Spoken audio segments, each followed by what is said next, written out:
Would you pray with me for a moment? The great I am.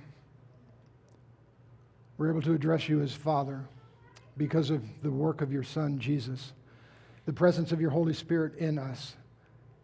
As we gather this morning in your name, we know you're present with us. We just ask that you would be a part of our lives in the next few moments. Speak to us. May it be so in Jesus' name. Amen. Back in the 90s, Fran and I lived in Paris. It was great. As a kid and later in college, I had played football. Soccer. I got to get that right. So I was happily surprised to learn that Paris's home team, PSG, Paris Saint-Germain, Paris Saint-Germain, Paris's premier team, had their stadium just a few blocks from our house. So you always knew when there was a home game. The roar of the crowd was incredible, especially when they scored a goal, which they did a lot. Our family would sometimes attend the game, and what an experience. I can tell you, it's incredible. I played soccer and basketball in college, so I know a little bit what it's like to have the crowd cheering for you while you're on the field or on the court. But to have 45,000 fans roaring their approval, the support of their team, incroyable. Just incredible. Watch this.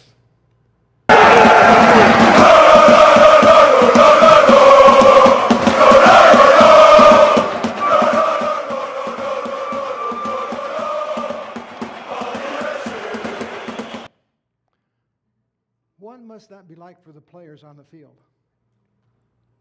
Standing there with their banners, with their scarves, demonstrating visibly and audibly their support of their team. What's it like for the players on the field to look up and see the stands full of supporters cheering them on? Wow. But I'm not here this morning to talk about cheering crowds for a French soccer stadium. We're in the midst of a sermon series that Pastor Tim began about the Hebrew names of God. And as Danny mentioned, Pastor Tim is on vacation. He'll be back next Sunday. And in the meantime, he asked Ken Ball this last week, and he asked me this week to substitute for him. So we're filling in for our team captain. But he asked us to cover a particular name of God. That's cool. Except sometimes the names of God, how do they apply to us? How do they fit in? And to do that, I need to refresh your memory about the Exodus, the children of Israel on their way to the Promised Land. So bear with me while I set the stage. After the 10 plagues leaving Pharaoh and Egypt behind, the children of Israel miraculously crossed the Red Sea. Think about that. Bang, boom, the waters part. They moved to a place called Marah, the place of bitter waters, where they complained. Can you imagine that?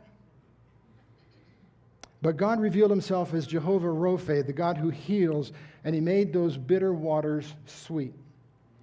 A few weeks later, they moved from Marah into the wilderness of Sin, where again they murmured against Moses because there was no food.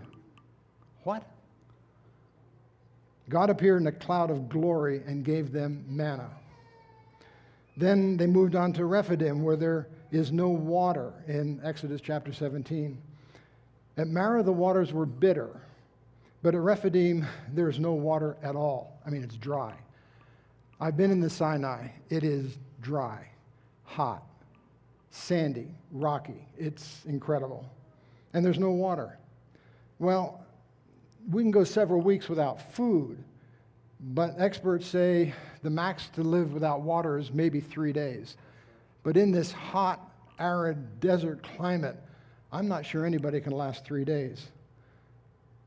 So there were again murmurs against Moses, but the Israelites were really doubting God. They'd forgotten the Red Sea. What?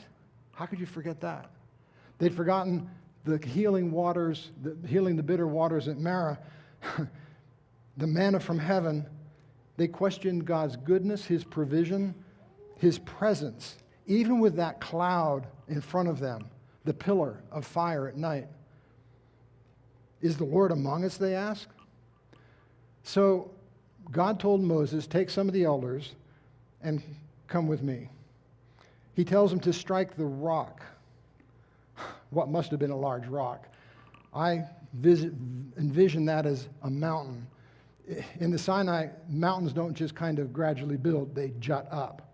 So I can just picture Moses with the staff, the rod of God, walking up to the side of one of these huge mountains and whacking it, and water gushes out and feeds a thirsty nation. Another miracle, another example of God's provision for his people. They're learning, but slowly. And then Israel discovers there are enemies worse than hunger and thirst. Their way is blocked by an implacable foe called the Amalekites in Exodus 17. Let's pick up the story in Exodus 17, verse 8. The Amalekites came and attacked Israel at Rephidim.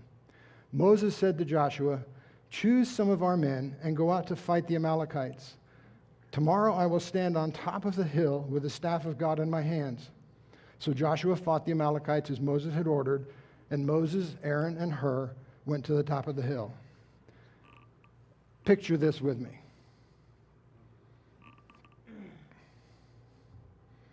Joshua leading a small army in the desert, rocky, sandy, dusty, hot, nothing like what we've had this last week. I mean, this is super heat. They're nervous. And there's Moses on top of a hill with the staff of God in his outstretched hands. Let's continue reading in verse 11. As long as Moses held up his hands, the Israelites were winning. But whenever he lowered his hands, the Amalekites were winning. When Moses' hands grew tired, they took a stone, put it under him, and he sat on it. Aaron and Hur held his hands up, one on one side and one on the other, so that his hands remained steady till sunset. So Joshua overcame the Amalekite army with the sword. What's going on here? I think one of the first things we need to understand is the question, who are the Amalekites? Do you remember who they are? No. Well, actually, they're descendants of Amalek, who was the grandson of Esau. They were direct descendants of Abraham and Isaac. But they became persistent and hereditary enemies of Israel. The prophet Balaam called the Amalekites the first of the nations. They were numerous and powerful people. Being closely related to Israel, one might think that they would let their cousins pass through, but that didn't happen. God was against them because, as he put it, their hand was against the throne of God. Allow me to indulge for just a moment in a bit of future interactions between the Amalekites and the Israelites. Centuries later, Samuel told King Saul to utterly destroy the Amalekites. Saul didn't, and that led to his rejection as king and even to his death. As he was laying mortally wounded on the battlefield of Mount Gilboa, a young man, a stranger, came up to him, and Saul asked him to finish him off so he wouldn't fall into the hands of the Philistines. The interesting thing is that young man was an Amalekite who eventually killed King Saul. And a few hundred years later, Haman in Persia tried to destroy the Jews throughout that nation of Persia. And he most likely was a descendant of King Agag of the Amalekites, the very same king that God told King Saul to kill, to destroy, that Saul spared. We're talking about a tough and persistent enemy of Israel. Living near Rephidim, they had no intention of letting the Israelites pass through or even close to their country. At first, they carried out all sorts of harassment, guerrilla warfare, you could call it, and then they came out for an open, pitched battle. So Moses prepares the people for battle. He names Joshua as Israel's general, calmly tells him to choose some men and go fight. Right. I find this a bit odd. A pastoral people who had been shepherds for centuries in Egypt, newly freed slaves, ill-equipped, without arms, without any military training, thrown into battle against a powerful, experienced foe, I'd say they'd be a little nervous. And there's Joshua, whose name means Jehovah is my salvation, my help. Joshua, a man of faith who became Moses' right-hand man and eventually led Israel into the promised land. And there's Moses, too. He's getting involved. Here he is up on a hill. As long as he has his hands up, and I think holding that staff, because remember, God says you and the staff, you and that rod. Israel is winning. But again, it's hot. The sun is blaring down on him. And Moses is no longer a young man. He's in his 80s. He sags over. His arms drop to his side.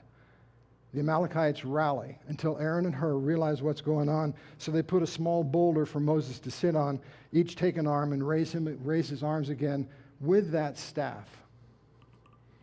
We can presume that Israel sees Moses on that hill, and they see that staff and his arms raised up. This is the first day God showed Israel as a nation that he not only provided for them, but he fought for them, led them into battle, protected and conquered on their behalf. Then we read what happens next, verse 15. Moses built an altar and called it Jehovah Nissi. The Lord is my banner. Jehovah Nissi. We often think that those upraised hands were for intercession, and that's true. But look at what was in his hands. The staff of God. That wonder-working rod, the staff that Moses had used in the desert of Sinai when he saw a burning bush, and God told him to throw the staff on the ground, and it turned into a serpent. And then he tells him to pick it up again, and it becomes a staff. That same staff that brought the plagues, divided the Red Sea, brought forth water from the rock. I would argue that it was the staff that represented God's mighty hand and his outstretched arm. This rod, this visual representation, was a powerful symbol of God's power and presence. This banner of God was the reminder that God brought the victory, that he was with them, he was there, he was present. But what about when it was lowered? Is it a magical thing? You win, you lose, you win, you lose? Perhaps this emphasized and impressed on the soldiers that upon God alone depended the victory. Under his banner and their awareness of it. Their awareness of it. Victory was assured. If you're not thinking about the presence of God, he's maybe not there. He's there, but you're not aware of it. A banner in ancient times was not necessarily a flag that we think of today. Often it was a bare pole with a bright shining ornament that glittered in the sun. The word that's used here for banner, Nissi, means to glisten, to shine, to sparkle. It's translated elsewhere as a pole, an ensign, a standard. Banners today we don't think of too often. They hang from the arena rafters honoring champions. The Nuggets just won one. People will see it and remember. They're raised to honor soldiers returning from the war. We see it when we sing our Star-Spangled Banner and pledge allegiance to it and our country. But how does Jehovah Nissi, God is our banner, apply to us? That's what I asked myself when Pastor Tim asked me to teach on God is our banner. How does it apply to us? I mean, it's an interesting story, but how do we appropriate it? This battle that is fought against the Amalekites, I think, is an example of the trials, the hard times, the battles, the difficulties, the spiritual warfare that we face. The Amalekites could easily represent our spiritual enemies. Remember, the gates of hell are being fought against daily, constantly assaulting the church and the saints. In Ephesians, Paul reminds us that our struggle is not against flesh and blood, but against the rulers, against the authorities, against the powers of this dark world, and against spiritual forces of evil in the heavenly realms. There is a battle. The battle that Israel fought against the Amalekites is, I think, an example of the trials, the hard times, the battles, the spiritual warfare that we face. The Amalekites are there. At the Red Sea, Israel was terrified at the sight of the Egyptian army. They quaked. They were going to be killed. You brought us out here for nothing. We're all going to die. But they were told to stand still and see the salvation of Jehovah. The work of salvation is something that God alone cares for. That's his responsibility. That's what he does. It's by grace, through faith, that alone, not of anything we do. It's entirely God's action.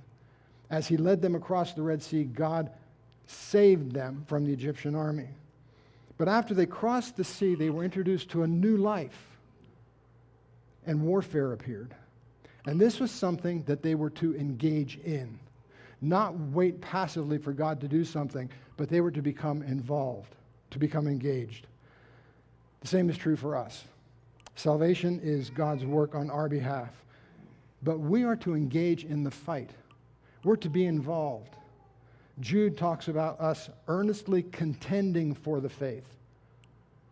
And Paul in Ephesians 6 encourages us when the day of evil comes to put on the full armor of God, a helmet of salvation, a breastplate of righteousness, a belt of truth, our feet shod with peace, lifting the shield of the Spirit, lifting the shield of faith and the sword of the Spirit. That's armor.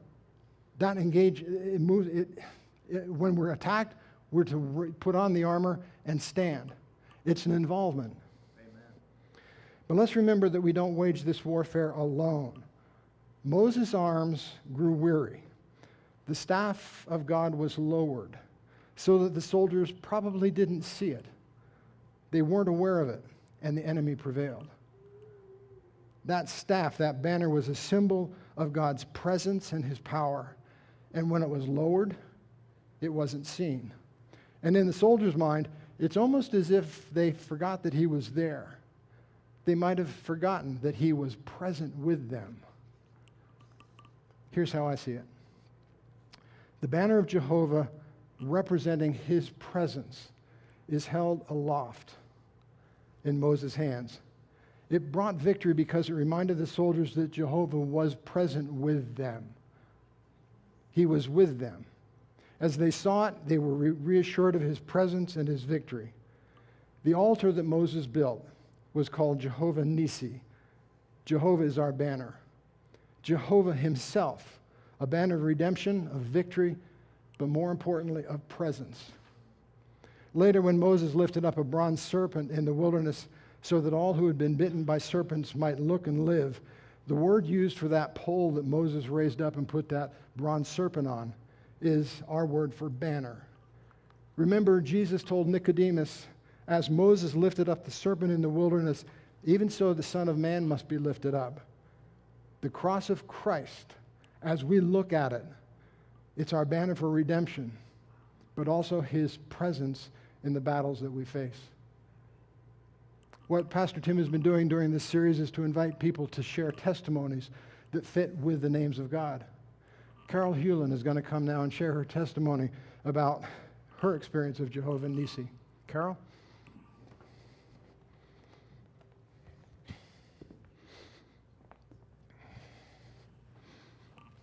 Well, I want to share with you a time in my life that I experienced the blessing of Jehovah Nissi. And it was many years ago and begins when I was in college. And I met the person whom I would marry, Bill Neistel. Bill and I were married after he graduated and was commissioned as a Marine pilot or Marine officer, and then we went to Pensacola, Florida, where he became a helicopter pilot. Being in the military brought new challenges into our lives. But because both Bill and I had put our trust in Jesus Christ as our Savior, we knew that we could trust him in any circumstance. The most difficult time was when Bill served in combat in Vietnam. It was a long year, but we were very thankful when he returned home safely. After his return, we went back to Florida, where he served as an instructor pilot. And during that time, the Lord blessed us with a little boy, Sean. Well, as time went on, Bill's next overseas duty was to Okinawa, Japan. And usually it's an unaccompanied tour for the Marines, but Bill was able to arrange for Sean and me to join him on a tourist visa. We didn't live on the military base, but we lived in a duplex that was on top of a hill overlooking a beautiful green valley. Being in Okinawa was a wonderful time for us. We were growing in our relationship with the Lord, in our marriage, and in parenting. And one of our goals was to consistently read the Bible every day. We had found that it made a huge difference in every aspect of our lives. And also, we were able to meet navigator missionaries at the military chapel, and they became special friends. Well, one afternoon, Bill called me from the base, and he said that he had unexpected orders because of a great crisis in Vietnam. The war was ending, and the communists were gaining control. It meant imminent danger for the Vietnam forces who had fought with the Americans against communism. As a pilot, Bill was needed to help with evacuating them out of Vietnam. He told me that he would have to leave the next day to go to an aircraft carrier in the South China Sea, and he'd be gone a few days. As I hung up the phone, I felt a change come over me. Instead of the happiness that I'd been feeling, a feeling of anger rose up inside of me. And my thoughts were all centered on me. I didn't want Bill to leave. Sean and I needed him. I didn't want to be left in a foreign country all alone. And so when Bill arrived that evening to pack his bags, I wasn't the emotional support that he needed as he left his wife and son for the unfamiliar and unknown. I didn't think about his needs or the needs of the South Vietnamese people who had given so much to have freedom and in the end would lose everything. At that time, my eyes were not on Jehovah Nissi.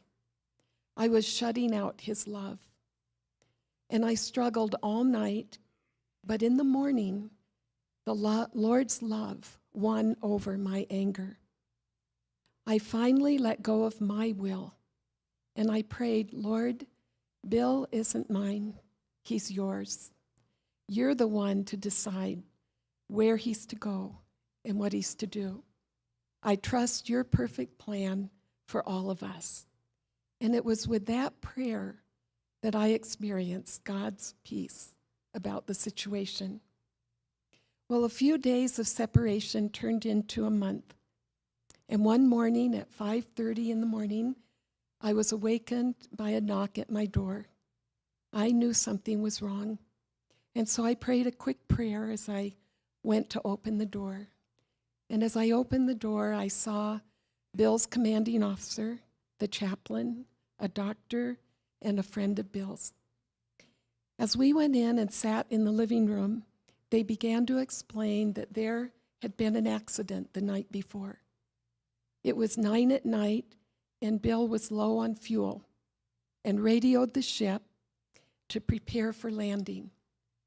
But they had to wave him off because the flight deck was not ready for him to land. And as Bill circled, he ran out of fuel, and his helicopter went down. It happened so quickly that recovery was impossible. Bill and the co-pilot were lost at sea. That was the last day of the Vietnam War. Bill was 29 and became one of the last casualties of the Vietnam War. And suddenly, I was a widow at the age of 27, and my son was without a dad. It felt like my life was in pieces. But that's not the end of the story, because Jehovah Nissi was with us. Psalm 23 fits so perfectly. Even though I walk through the valley of the shadow of death, I will fear no evil, for thou art with me. As I was in the valley of death that morning, I was not alone. The Lord was with me, and I experienced God's comfort in many ways. After the officers had told me the news, they asked if I would like them to call one of their wives to come and stay with me. But I was able to tell them that I had met new friends at the chapel, and I called the Navigator missionaries that morning, and they came right over and helped me so much. Since Bill was one of the last casualties of the war, his picture was in all the newspapers and on TV news. And because of this coverage, my friends back in the States, all over the country, became aware of what had happened, and they were praying for me before I even got back home. This was a blessing, as the prayers brought great help to me. Another blessing came after I was back home, staying at my parents' home, and I received letters that Bill had written on the ship. There was no mail delivery, so they just brought a bundle of them to me. And his last letter was written the morning of the accident. He wrote about God's great love and how close to God he felt. Through the letter, I was comforted to know that the Lord had been with Bill in a special way. And for me, I had been reading Psalm 139 on Bill's last day. And verses 8 through 12 says this: "If I take the wings of the dawn, if I dwell in the remotest part of the sea, even there thy hand will lead me, and thy right hand will lay hold of me. If I say, surely the darkness will overwhelm me, and the light around me will be night, even the darkness is not dark to thee, and the night is as bright as the day. Darkness and light are alike to thee." When I received the news about Bill, these verses came back to my mind, and I knew that God was in control, that he was with Bill, and that I could trust him to be with Sean and me. Well, one last blessing that I want to share this morning happened to me 2 weeks after Bill's memorial service. It was Saturday on Mother's Day weekend, and I was sitting at the kitchen table just thinking about Mother's Day without Bill, and I knew I wouldn't be receiving a gift like I did the year before. And about that time, the doorbell rang, and I opened the door to see a floral delivery boy. With great apology, he explained that the floral shop had misplaced an order that was supposed to come to me 2 weeks before. They just discovered the mistake that morning.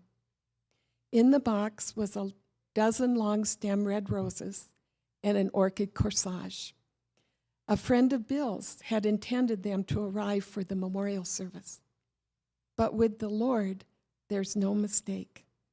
God's timing is perfect. Because of the oversight, the gift came at the right time for me to have it on Mother's Day.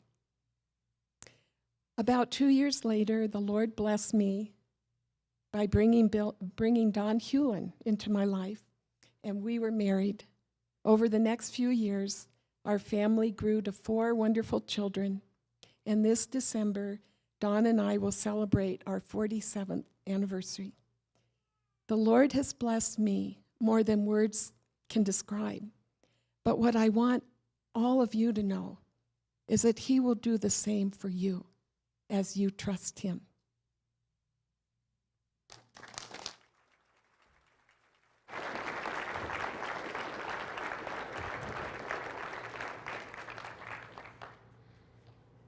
That's powerful.